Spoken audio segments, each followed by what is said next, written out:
बहुत अच्छी बात है कि अम्मी पे लोग थू थू करें, बदनामी हो सके। इतना नाशुक्र होना अच्छा नहीं होता। जामी ने क्या कुछ नहीं किया तुम्हारे लिए। थू थू करेंगे लोग। इस उम्र में शादी करने वाली औरत को कोई शरीफ नहीं समझता। तुमने उसे मेरे साथ देख लिया। वैसे कहानी सुनाने में जमशेद साहब का कोई जवाब नहीं। जलील हो, हम ख्वार हो, हम धक्के खाएं, जोया जवेरिया तानिया का कहीं रिश्ता ना हो, मेरा कहीं रिश्ता ना हो। तुम्हारे बच्चे जॉब्स कर रहे हैं। मेरी बात तुम्हारी बीवी जॉब कर करके घर चला रही है। वो तो सिर्फ निकाह के कागज पर मेरा शौहर है, बाकी ऐसा कुछ नहीं जिसके ना पाने पे मैं मलाल कर। हाँ, हम मुझे बद्दुआएं देने आए हैं, तो आपकी बद्दुआओं से तो डर नहीं लगता ना अब हमें। बच्चों को अच्छे दारों में पढ़ाया, घर बना लिया, तुम उसे सिर्फ इसलिए छोड़ के आ गई कि तो यार जब मैं झूठा हूँ और झूठे इल्जाम में, तो जाए ना, गुजार ले अपनी जिंदगी, हमें बाहर रखे अपनी जिंदगी से। अस्मा, तुम भी उस औरत की बात पे यकीन कर। मैं उस औरत की बात पर कैसे यकीन ना करूं? तुम क्या बहकी बातें कर रहे हो? क्या झूठे इल्जामात लगा रहे हो मुझ पे? आपको क्या बताऊं मुझे क्या तकलीफ होती है जब मेरे वॉलेट से पैसे गायब होते हैं। अस्मा के ज़ेबा से मिलने के बाद घर का माहौल बेहद तनावपूर्ण हो जाता है और जामी का गुस्सा भी फूट पड़ता है।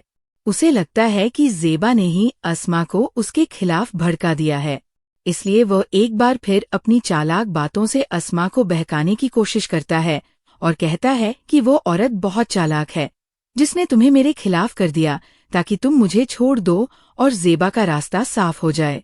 लेकिन इस बार अस्मा उसकी बातों में नहीं आती, बल्कि उसे सच्चाई का आईना दिखा देती है। वह साफ कहती है कि तुम ज़ेबा के खिलाफ कैसे बोल सकते हो? ज़ेबा खुद मेहनत करके नौकरी कर रही है और तुम्हारे बच्चे भी काम करके अपना घर चला रहे हैं, जबकि तुम मुझे हमेशा झूठ बोलते रहे कि तुमने अपने बच्चों को बहुत अच्छे और अमीर माहौल में पाला है। अस्मा को अब समझ आ गया है कि जामी कितना बड़ा धोखेबाज है और उसने अपनी पूरी जिंदगी ऐसे इंसान के साथ गुजार दी जिसके साथ रहना भी मुश्किल है।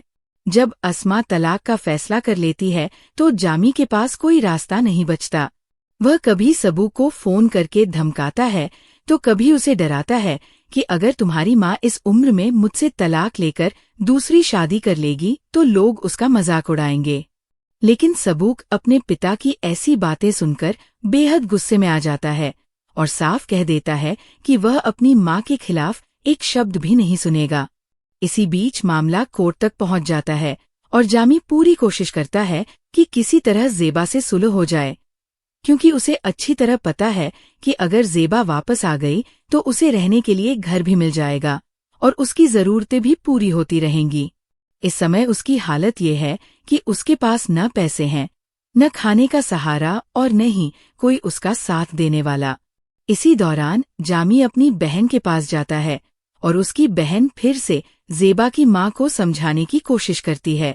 ज़ेबा की माँ को ये कहकर डराया जाता है कि अगर तुम्हारी बेटी तलाक ले लेगी तो उसकी बेटियों के रिश्तों पर भी असर पड़ेगा। समाज के इसी डर का सहारा लेकर ज़ेबा को फिर से भावनात्मक रूप से दबाव में लाने की कोशिश की जाती है। आखिरकार ज़ेबा जामी से बात करती है और कहती है कि वह उसे आखिरी मौका दे रही है, लेकिन अगर इसके बाद भी वो नहीं सुधरा तो उनके रास्ते हमेशा के लिए अलग हो जाएंगे। ज़ेबा यह भी साफ कर देती है कि वह ये मौका सिर्फ अपनी माँ की बात मानकर दे रही है। दरअसल ज़ेबा की माँ हमेशा यही चाहती रही कि किसी भी तरह घर बस जाए, लेकिन इस कोशिश में उसकी बेटी ने कितनी तकलीफें झेली है, शायद वह कभी पूरी तरह समझ ही नहीं पाई। अब तो ज़ेबा के अपने बच्चे भी उससे कहते हैं कि उसे जामी से तलाक लेकर अपनी जिंदगी अलग कर लेनी चाहिए।